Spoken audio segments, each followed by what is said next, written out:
Good morning, everybody. This is Diggs. It's another beautiful Sunday out here in the Pacific Northwest. It is still hot as sin, but we are making do with fans and air conditioners. You might hear them going in the background just a little bit. In this video, we are going to be talking about the timeline for the next 2 months. We're going to be giving you a sneak peek at the events and gear that are going to be coming out. And we're going to talk about how that might get messed up with some of the other units that could possibly be coming this summer. Let's go ahead and dig in. All right, so we do have a basic timeline thanks to FFBR Aerodon. He does maintain the Excel spreadsheet timeline coordinating JP to GL. I did put the Excel spreadsheet down there. It was originally run by Haddison, if you guys are familiar with him. But if you guys want to check it out yourselves, I've added some information and we'll be extrapolating on it a little bit more. This is kind of the generic timeline. We're looking at Final Fantasy VII coming out around the end of August, and there could be some things that would shake that up. Most notably would be summer units being released. We also have Fryevia, which Fryevia could actually just slide in here with Dwayne. I could see her just coming in right here. And, you know, maybe they'll release Fryevia and then Fryevia's VC this week as well. We don't know when we're going to be getting Zazan. We don't know when we're going to be getting summer units or summer EX units. I have a feeling, though, the summer units are going to be delayed until the 1.5 year anniversary. We'll have to see. I could see Zazan being delayed till then as well. But any of these units could kind of fall in and mess up the timeline. One of the other interesting things about GL as well is we could see EX units being launched earlier in the timeline, specifically the ones in JP that have been released right now that could potentially be released a little bit early would probably be Dario, Uni, and Laswell. I could see Laswell coming early, but there's not really anything that would pair super well with the units that are coming out. You know, there's no like Lightning EX unit that's going to pair super well with Charlotte, for example, coming out in the immediate future. It would have to be further down the timeline or further down in terms of where JP is actually at right now.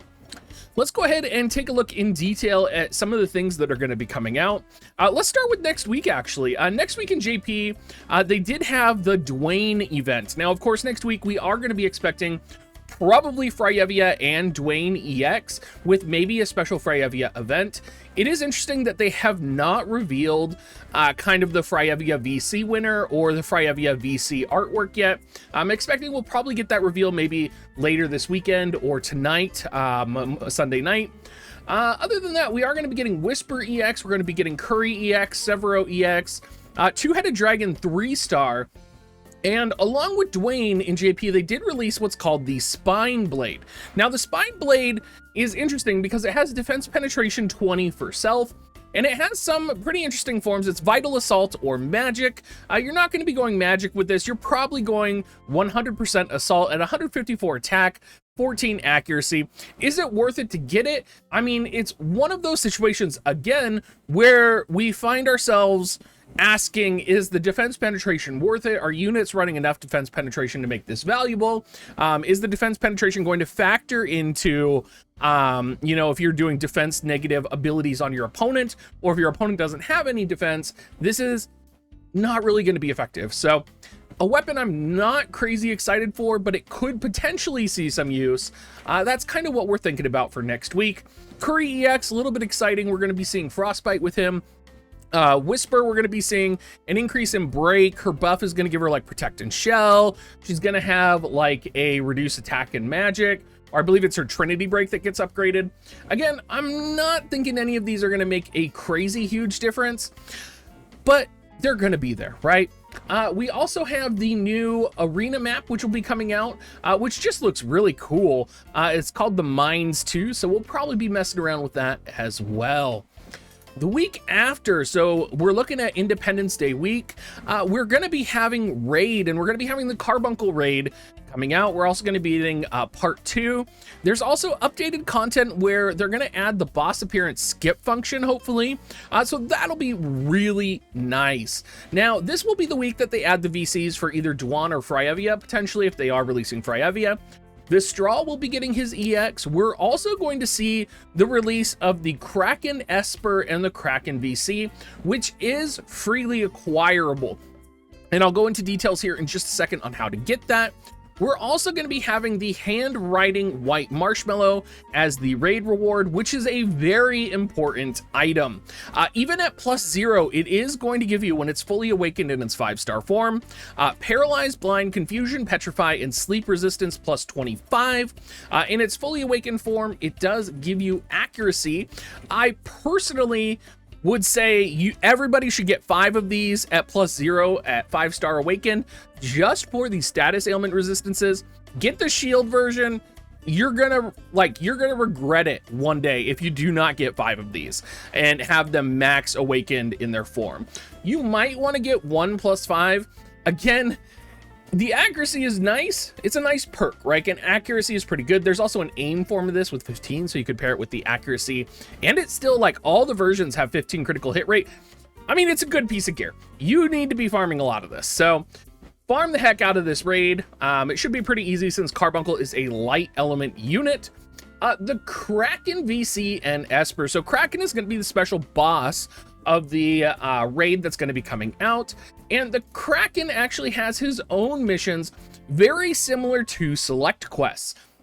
And so I pulled out the hardest mission here. The enemies are going to be level 99, but you can bring UR units in. You're going to have multiple mission objectives like no KO'd units, don't hire a companion, defeat 3 or more enemies, do 7,000 or more damage in 1 attack, and complete all missions simultaneously. This is kind of part of a new feature where they are going to be releasing MRVCs/Espers that are tied to the raid bosses and kind of these like special hard raid events, very similar to selection quests, but at the same time, you can just get them kind of for free, right? Like you can take your UR units in them. There's no real restrictions on what you can bring in. So it's a little bit more accessible to players. I'm personally excited for this type of content.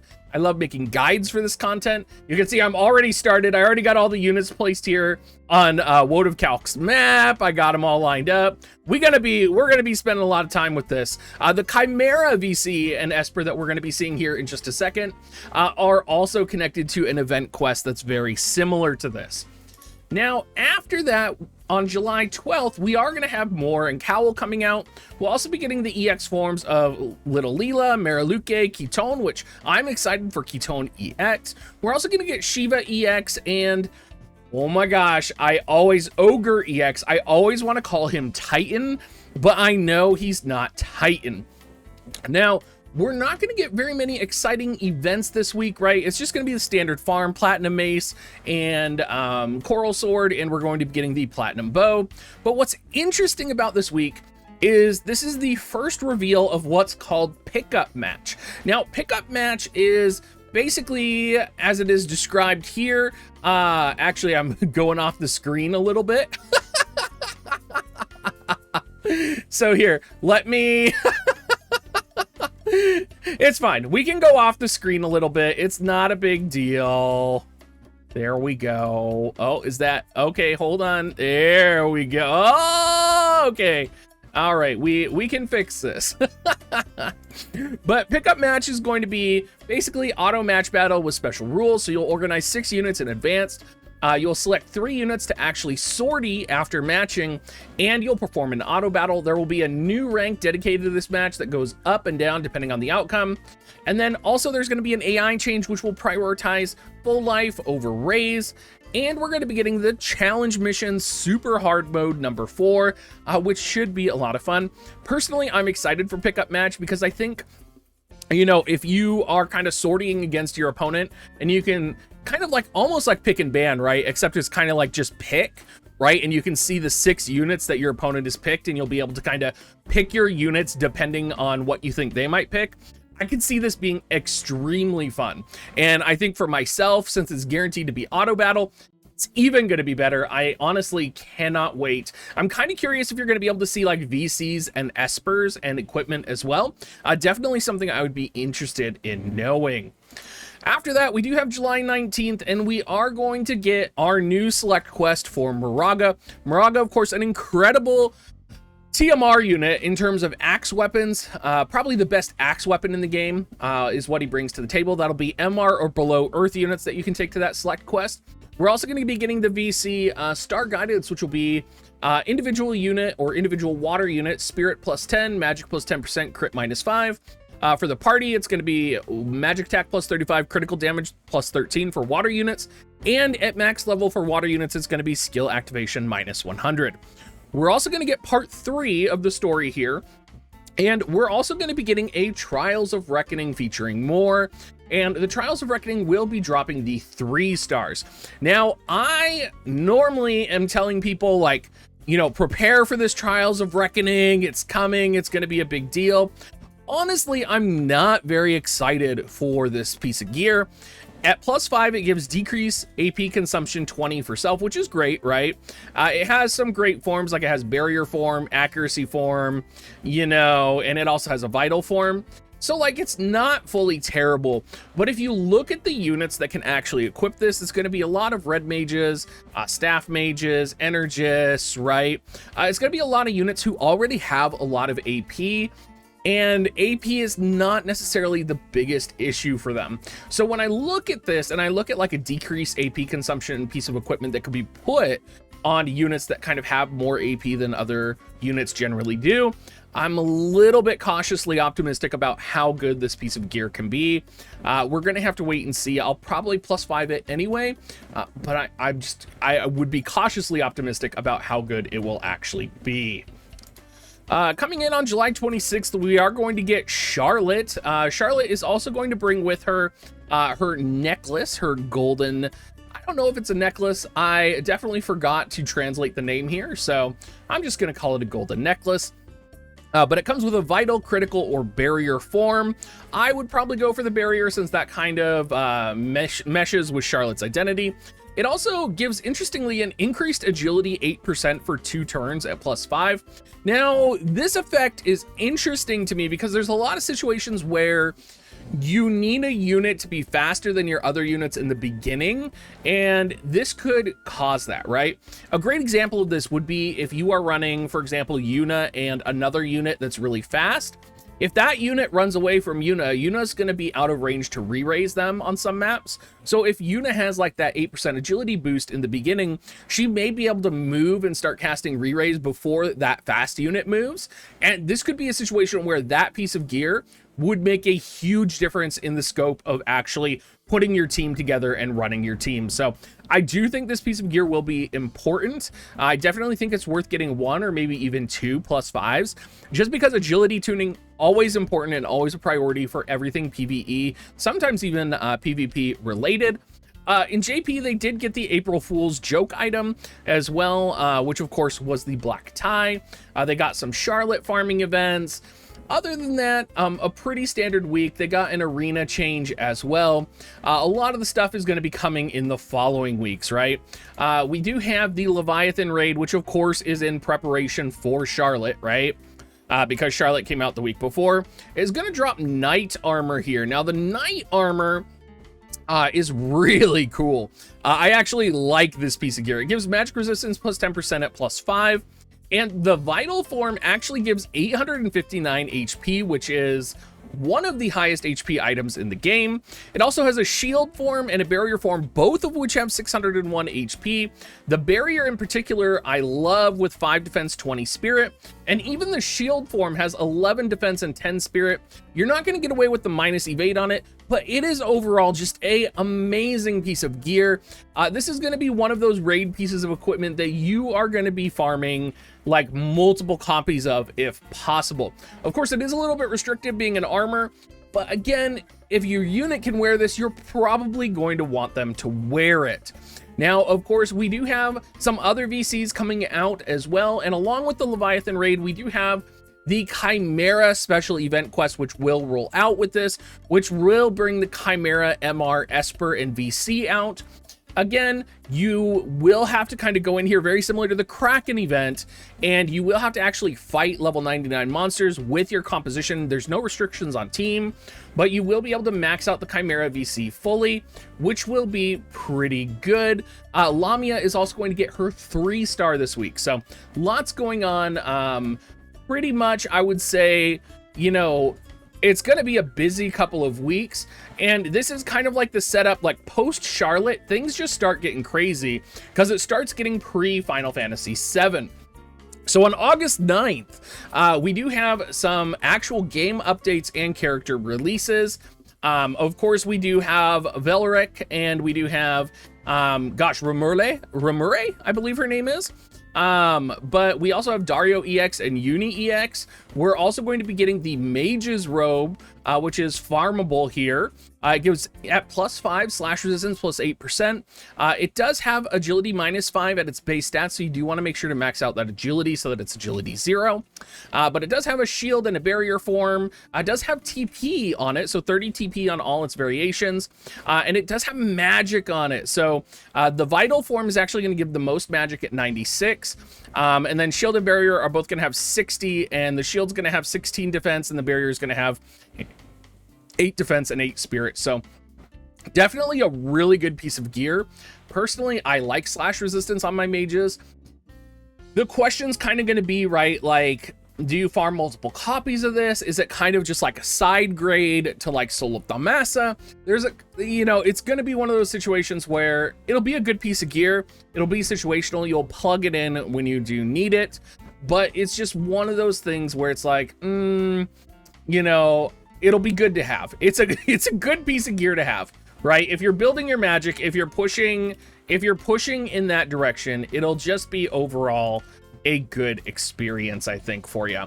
Now, we are also going to be getting a new arena here, which looks really cool. It's actually has like railroad tracks on it, which I love. We're going to be getting a VC update as well, which is a big deal. You're going to be able to put VCs into your actual barracks, so you'll be able to switch modes from units to VCs, and you'll be able to put your VCs in to gain experience. Now, this has never been like a much needed thing for me, and I think a lot of people are actually gated on their VCs, not by experience, but by actually like getting the shards and awakening them. So I don't know if things are going to change in the future. I don't know if maybe the gates are going to be changing, but maybe something to pay attention to. Maybe I would love to hear in the comments if this is something you guys are excited for. Another thing going on here is Guild Battle is going to be expanded to 5 formations, and then AI adjustment is going to be repaired units in a stopped state so that CT up abilities are not used. And of course, we have an update for Esper Residence. So we will get an actual like Esper Residence room that we can farm to max our residence out quickly. Like I said, a lot of stuff right before Final Fantasy VII is beginning to come out here. Then we have August 16th, which is like the beginning of the Final Fantasy VII. I wouldn't say apocalypse, but you guys understand where I'm coming from here. So you're going to get Tifa for free. We're going to have Cloud. We're going to have Gargus. We're going to have Tifa's VC. Laswell EX is going to come out. Fenrir 3-star, Zoo 3-star, and the Buster Sword is going to come out. Gargus, of course, is tied to the Wind Select Quest. So the Wind Select Quest is going to be coming out amid kind of Cloud and Tifa. Tifa's VC is called the Water Tower Promise. It's going to give HP 312, attack 142, dex 20, agility 3. On the individual wind unit, it's going to give 20% attack and evasion +5. For the party of wind units, it's going to give strike +35 and evasion +10. And for maxed out wind units, it's going to give, or when the VC is maxed to wind units, it's going to give single hit resistance. So lots going on here. I personally am really excited for the Buster Sword, which is a great sword for, you know, pretty restrictive classes. Pretty much the only units that are going to be using this are Cloud and Shoots-Out. But it does give lightning attack +30, slash attack +15. Lightning attack +30, amazing for Shoots-Out because he does have access to Sub Ranger.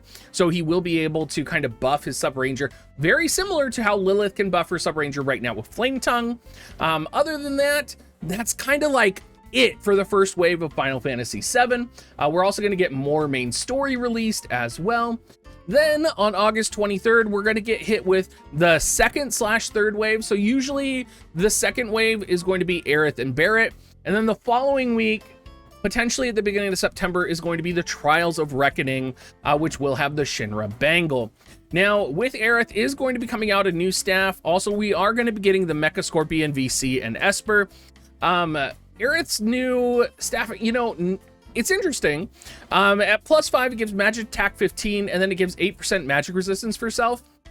And then the magic form only gives 140 magic, 3 accuracy, 4 critical hit rate, but the critical form gives 19 critical hit rate, 7 accuracy.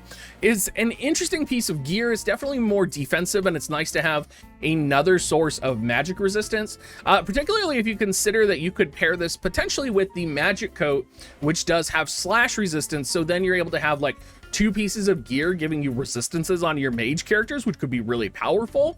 It's not going to have as much magic or raw magic as some of the other staffs in the game, particularly when you think about like Prunus that has plus light and plus lightning on it as well. But it's still going to be a great option, I think, and I think it'll be worth it to max 1 or 2 of these. Now, the Shinra Bangle is one of the best pieces of gear in the game, I would say. It's pretty crazy. It has an aim, critical, and shield version. The shield has 16 defense. The critical has 4 defense, 6 accuracy, 3 evade, 12 critical hit rate, which is the one you'll probably be going for. And it has an aim version with 12 accuracy. But at +5, it gives critical damage +15 for self, which is great. And then it gives increased defense penetration 10 for self as well. Now, just like the previous gear that we had talked about, right? That, was it the sword? It was the sword with defense penetration +20. Your opponent does have to have defense for this to be effective, right? But I think it would actually be really effective in most situations, and the critical damage paired with Cloud recently being released and kind of this transition to critical hits is going to make this a very viable piece of gear. You think about how powerful Tidus was in kind of like perfect circumstances. Being able to put this Shinra Bangle on multiple units, right, is just going to be incredible. So this is going to be a piece of gear you are going to want to farm, and this is kind of the Trials of Reckoning that's kind of like make or break as opposed to the 3-star Trial of Reckoning. This is the one that I would be waiting for if I were you. We are at the end of the video, everybody. There is, of course, much more going on in JP further down the timeline, but I wanted to kind of wait and get that going, you know, towards a different video because this video is already like 25 minutes long. If you guys do want to support me, make sure you go to dig.gs/coins and use my affiliate link. It's one of the best ways to support me. And I hope you guys all have a great rest of your day. I'm going to continue melting here in my room because it is so hot out here in the Pacific Northwest right now. And hope you guys have a great rest of your day. See you soon.